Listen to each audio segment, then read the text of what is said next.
2007, at age 39, with no family history, I was diagnosed with stage 3 rectal cancer. And my sister was diagnosed the same year with an early stage colon cancer. My husband was diagnosed with prostate cancer in 2013, as was my father with a late stage prostate cancer. In 2012, after I was 5 years cancer-free from my colon cancer, I was diagnosed with stage 1 triple-negative breast cancer. Again, no family history.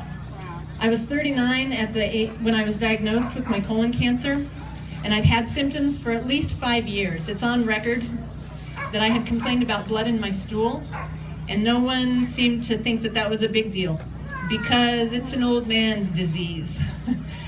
And I'm here to tell you that is not true. In fact, as you look at us, most of us under here are probably under 60. There's a lot of us under 50, and we're survivors. Yeah. And the real problem with it is that it's difficult to find doctors that will listen to you when you have problems and when you're having symptoms. And the other problem is that by the time you're having symptoms with colon cancer, you're probably at a late stage.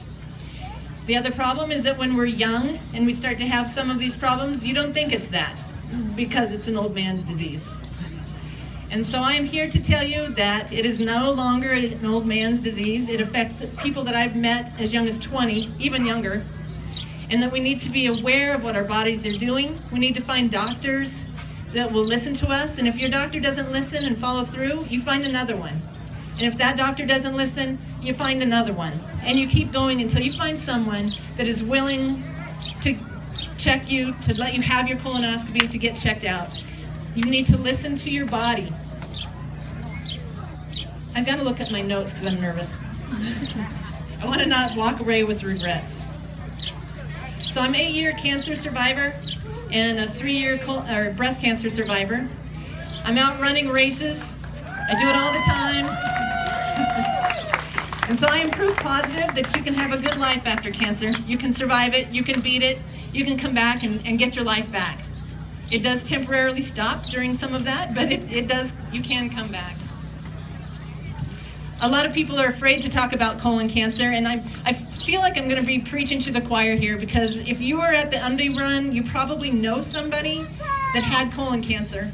You've got some connection to it. The general public doesn't want to come to a colon cancer race, unfortunately.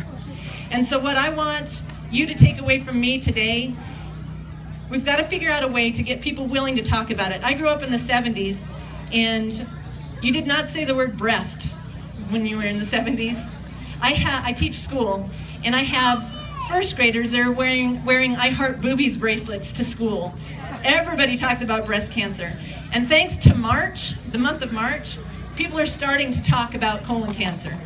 And we've got to be able to talk about symptoms and things that you see in your stool, and try not to giggle when you do it. We've got to figured out a way to do that.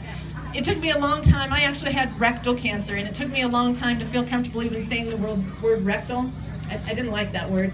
And I saw something on the internet the other day, and it said, I like the word rectum better than I like the word funeral. And I thought, that's my new mantra. That's the truth. So we've got to be able to say rectum, we've got to be able to say colon, we've got to talk about our stool. And what I want for you today to do is to find 3 people this week and tell them my story, tell them how young I was, talk to somebody about stools, talk to them about rectum, talk to them about gastroenterologists, because I wasn't even sure where to go when I was having problems. And if you can do that and start to spread the word, maybe things will get better and we can prevent more of this disease. I would love to spare somebody a late stage diagnosis, because it's not fun. In closing, I want to tell you, close up the lines from Wade Hayes. He's a country western singer, and if you haven't heard it, you need to look it up. He's got a song called Go Live Your Life. You can download it on iTunes. I think the Colon Cancer Alliance might even have a link to it. And he says, go live your life, chase your dreams. You've got no way of knowing what tomorrow brings. Swing for the fence, take that chance. That's what I wish for all of you. Thank you very much for coming today.